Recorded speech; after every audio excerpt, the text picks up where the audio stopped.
My mom humiliated me in front of everyone and told my girlfriend lies about my past. She said it was to test if she was loyal.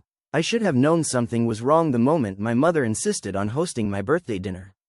She'd never shown much interest in celebrating my milestones before, not when I graduated college, not when I got my first real job, and certainly not when I turned 26 last year. But when I mentioned to her that Sarah and I were thinking of having a quiet dinner somewhere nice for my 27th, Mom practically jumped through the phone. "Nonsense, honey," she'd said in that saccharine voice she reserved for moments when she wanted something. "Let me throw you a proper party. I'll invite the whole family, and Sarah can finally meet everyone properly." That should have been my first red flag. My mother had met Sarah exactly twice in the 8 months we'd been dating, and both encounters had been brief, polite affairs that left Sarah describing Mom as pleasant but distant. I'd been grateful for the distance, honestly. My mother had a talent for inserting herself into my relationships in ways that inevitably led to their demise. But Sarah had been excited about the idea of a family gathering. "It'll be nice to really get to know everyone," she'd said, squeezing my hand as we sat on her couch. "Your mom must be warming up to the idea of us being serious." I'd wanted to tell her that my mother didn't warm up to anything. She calculated, she maneuvered, she struck when you least expected it. Instead, I'd smiled and kissed her forehead, breathing in the vanilla scent of her shampoo and hoping that maybe, just maybe, this time would be different.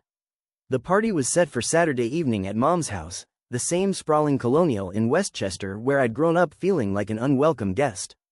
As Sarah and I pulled into the circular driveway, I could see warm light spilling from every window, and my stomach clenched with a familiar anxiety.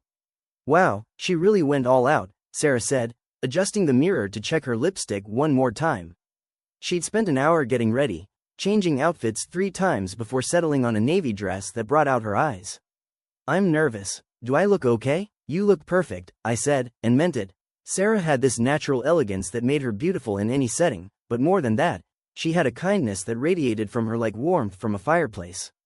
It was what had drawn me to her in the first place, and what made me want to protect her from the wolves that were probably already circling inside. We walked up the front steps hand in hand, and I could hear the murmur of voices and laughter from inside. Mom answered the door before we could knock, resplendent in a black cocktail dress that probably cost more than my rent. "There's the birthday boy," she exclaimed, pulling me into a hug that felt more like a performance than affection. "And Sarah, darling, don't you look lovely?" The house was full of relatives I saw maybe twice a year, aunts and uncles and cousins who suddenly seemed very interested in my life. Uncle Richard clapped me on the back and asked about work. Aunt Margaret gushed about how grown up I looked. My cousin Jennifer, who'd barely spoken to me since we were kids, wanted to know all about Sarah. For the first hour, everything seemed normal. We mingled, we ate Mom's catered appetizers, we made small talk about careers and the weather and whether the Yankees had any chance this season. Sarah charmed everyone she met, laughing at Uncle Richard's terrible jokes and listening intently to Aunt Margaret's stories about her garden. I started to relax, thinking maybe I'd been paranoid. Then came dinner. Mom had set the dining room table with her finest china, the Wedgwood set that only came out for Christmas and funerals. 22 place settings arranged around the massive mahogany table that dominated the room. Sarah and I found our seats, conspicuously placed at opposite ends of the table, I noticed, and everyone settled in as Mom brought out the first course.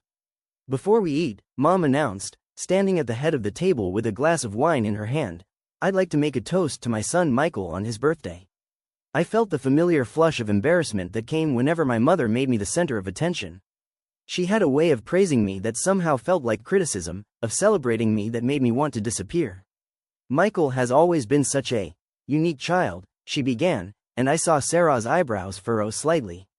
"So sensitive, so emotional. Do you remember, Michael, when you were 7 and you cried for 3 days because we had to put down Mrs. Henderson's cat?" A few people chuckled. I forced a smile, but my chest was tightening. The cat story wasn't embarrassing on its own. Lots of kids cried over dead pets. But the way Mom told it, with that slight emphasis on cried and 3 days, made it sound pathological. "And then there was high school," she continued, her voice carrying that false brightness that meant she was enjoying herself. "Michael was always so artistic. Remember the poetry phase, honey?" My face burned. I had written poetry in high school, terrible, angsty poems about loneliness and feeling misunderstood. Every teenager did stupid things, But Mom had a way of excavating your most vulnerable moments and displaying them like trophies. Oh, and college. Her eyes were bright now, predatory. That's when Michael discovered himself, didn't you, sweetheart? I knew what was coming before she said it. I could see it in the set of her shoulders, the way she glanced at Sarah before continuing. My hands gripped my napkins so hard my knuckles went white. That's when he told us he was gay. The words dropped into the silence like stones into still water. I heard Sarah's sharp intake of breath, saw the confusion and hurt flash across her face. Around the table, my relatives shifted uncomfortably, suddenly very interested in their salads. Mom, I said, my voice barely above a whisper. Stop, but she was just getting started. Of course, it was just a phase, she continued with a laugh that sounded like breaking glass. College experimentation, you know how it is. Though he was very dramatic about it at the time. Brought home that boyfriend, what was his name? David, for Thanksgiving senior year and announced they were moving in together after graduation. I wanted to stand up, to scream, to grab Sarah and run from this house and never come back.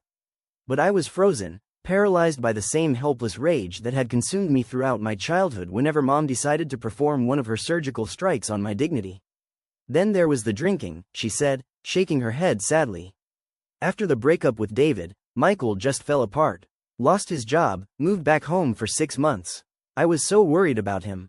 That's not, I started, but she cut me off with a wave of her hand. Oh, honey, there's no shame in it. We all have our struggles. And look how well you're doing now. She raised her glass toward Sarah. Sarah, dear, I hope you know what you're getting into. Michael can be quite complicated. But I'm sure you'll figure out how to handle him. The condescension in her voice was like acid. She wasn't just humiliating me. She was warning Sarah off, painting me as damaged goods while maintaining plausible deniability. After all, she was just sharing family stories, just being honest about her son's past. Sarah's face had gone pale. She looked at me across the length of the table, and I saw questions there, confusion, hurt. Not because I'd been with men. Sarah was open-minded about sexuality, but because I'd never told her. Because she was learning about major pieces of my past from my mother at a dinner party, delivered like gossip and twisted into weapons. Well, Uncle Richard said loudly, clearly desperate to change the subject, this salad is delicious, Patricia. But the damage was done. The rest of dinner passed in a blur of stilted conversation and meaningful glances. Sarah barely spoke, picking at her food and avoiding my eyes. I sat there feeling exposed and raw, like my mother had stripped away my skin in front of everyone I cared about. When we finally escaped to the car 2 hours later, the silence between Sarah and I felt like a living thing. Sarah didn't speak until we were halfway back to her apartment. When she finally broke the silence, her voice was quiet and carefully controlled. Were you ever going to tell me? I gripped the steering wheel tighter, staring at the red taillights ahead of us. Tell you what? Don't. The sharpness in her voice made me flinch. Don't pretend you don't know what I'm talking about. Were you ever going to tell me that you lived with a man for 2 years? That you identified as gay? My throat felt like sandpaper. It wasn't, it's not that simple. Then explain it to me. Help me understand why I had to learn about this major part of your past from your mother, in front of 20 strangers, like it was some kind of punchline. I pulled over into a parking lot, my hands shaking as I put the car in park. Under the harsh glow of a streetlight, Sarah's face looked ghostly, her makeup smudged where she'd rubbed her eyes. I was going to tell you, I said. I didn't know how. We've been together for 8 months, Michael. 8 months. We've talked about moving in together, about the future, about everything except apparently the fact that you were in a serious relationship with a man for 2 years. Her voice cracked on the last words, and I realized she was crying. Not the dramatic tears my mother specialized in, but the quiet, devastated crying of someone whose trust had been shattered. I was 21, I said desperately. I was confused, trying to figure out who I was. David and I. It was real at the time, but it wasn't. I mean, I know now that I'm not gay. I'm bisexual, I guess, but I've never used that label because it felt too complicated to explain. Too complicated, she repeated flatly. Our entire relationship, you've let me believe I knew you. I've told you everything about myself. About my ex-fiancé, about my struggles with depression, about my family's financial problems. Everything. And you couldn't trust me enough to tell me that you've been with men? It wasn't about trust. Then what was it about? She turned to face me fully, her eyes bright with tears and anger. Because from where I'm sitting, it looks like you were ashamed. Either of your past or of me, I can't figure out which. The accusation hit like a physical blow. I'm not ashamed of you. God, Sarah, you're the best thing that's ever happened to me. But you are ashamed of your past. I opened my mouth to deny it, then closed it again. Because she was right, I was ashamed, not of being with David, exactly, but of the person I'd been then. The confused, desperate kid who'd thrown himself into a relationship that felt safe rather than passionate. The mess I'd become after it ended, drinking too much and sleeping too little and generally falling apart in spectacular fashion. My mother has this way of taking your most vulnerable moments and turning them into weapons, I said finally. Everything she said tonight, it was all true, technically, but it wasn't the whole truth. She made it sound like I was this unstable person who couldn't figure out his own sexuality, who had a drinking problem, who was just generally a disaster. Did you have a drinking problem? The question hung in the air between us. I thought about those months after David and I broke up, when I'd come home from my job at the marketing firm and worked my way through a bottle of wine before dinner. When I'd started keeping a flask in my desk drawer for particularly stressful days. When I'd finally gotten fired for showing up to a client meeting obviously drunk. For a while, I admitted. After David left, but I got help. I've been sober for 3 years. Sarah stared at me. You don't drink. No, you told me you just didn't like the taste. I lied. She laughed, but it was a bitter sound. Jesus, Michael, what else have you lied about? Nothing, I said quickly. I swear, nothing else. I wanted to be the person you thought I was. The stable, uncomplicated guy who had his shit together. Not the mess who'd fucked up every relationship he'd ever been in. But don't you see? That's not your decision to make. You don't get to decide what parts of yourself I'm allowed to know about. That's not how relationships work. I reached for her hand, but she pulled away. The rejection felt like a knife between my ribs. I know, I whispered. I know I fucked up. But please, don't let her win. Her? My mother. This was all planned, Sarah. The dinner, the seating arrangement, the toast. She wanted to drive you away, and she's succeeding. Sarah was quiet for a long moment, staring out at the empty parking lot. When she spoke, her voice was tired. Your mother didn't make you lie to me for 8 months, Michael. Your mother didn't make you hide fundamental parts of who you are. That was your choice. I was protecting us. You were protecting yourself. She turned to look at me, and I saw something in her eyes that scared me more than anger or hurt. I saw distance. And maybe your mother is manipulative and cruel. Maybe she did plan this whole thing to humiliate you. But the reason it worked is because you gave her the ammunition. We drove the rest of the way to her apartment in silence. When I pulled up to her building, she sat for a moment with her hand on the door handle. I need some time, she said without looking at me. How much time? I don't know. She got out of the car and walked toward her building, her heels clicking on the pavement. I watched until she disappeared through the glass doors, then sat in my car for another 20 minutes, trying to figure out how my life had imploded in the space of a single evening. When I finally got home, I found a text from my mother waiting. I hope you don't think I was too hard on you tonight. I just wanted to make sure Sarah knows what she's getting into. If she really loves you, she'll understand. If not, better to find out now. Mom. I stared at the message for a long time, anger and hurt warring in my chest. Then I typed back. Stay out of my life. Her response came immediately. I'm your mother. I'm trying to protect you. No, I typed. You're trying to control me. There's a difference. I turned off my phone and poured myself a glass of water, my hands shaking slightly. For a moment, I thought about the bottle of bourbon I kept in my kitchen cabinet, a gift from a coworker that I'd never opened but never thrown away either. The thought passed quickly, replaced by something harder and more determined. Sarah was right. My mother hadn't made me lie, hadn't forced me to hide parts of myself out of shame and fear. Those were my choices, my failures. But understanding that didn't make the situation less devastating. If anything, it made it worse. Over the next week, I called Sarah twice. Both times, she answered but kept the conversations short. She was thinking, she said. She needed space to process. She wasn't ready to talk about us yet. I threw myself into work, staying late and taking on extra projects.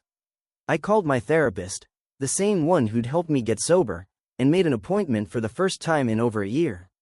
I even looked into Al-Anon meetings, thinking maybe I needed to understand how growing up with my mother's manipulation had shaped me. 2 weeks after the dinner party, Sarah finally called. I've been thinking about what you said, she began without preamble. About your mother trying to drive me away. And you're probably right, but Michael, the thing is, she succeeded. Not because of your past, but because of how you handled it. I can't be with someone who doesn't trust me enough to be honest about who they are. I felt something crack inside my chest. Sarah, please, I'm not saying you're a bad person, she continued gently. I think you're someone who's been hurt, who learned to protect himself by hiding. But I can't build a relationship on that foundation. I won't spend the next however many years wondering what else you haven't told me. After she hung up, I sat in my apartment for hours, staring at the wall and trying to process the wreckage. My mother had gotten what she wanted, Sarah was gone. But for the first time in my life, I could see the cost of letting her win. I never responded to my mother's subsequent texts and calls. 3 months later, I started dating again, but this time I led with honesty. I told women about David, about my struggles with alcohol, about my complicated relationship with my family. Some were scared off, but others appreciated the transparency. A year later, I met Emma at a bookstore. When she asked about my family over coffee on our second date, I told her about my mother's talent for psychological warfare. When she asked about my past relationships, I mentioned both David and Sarah without flinching. That must have been hard, she said simply. Losing someone you loved because you were too afraid to be vulnerable.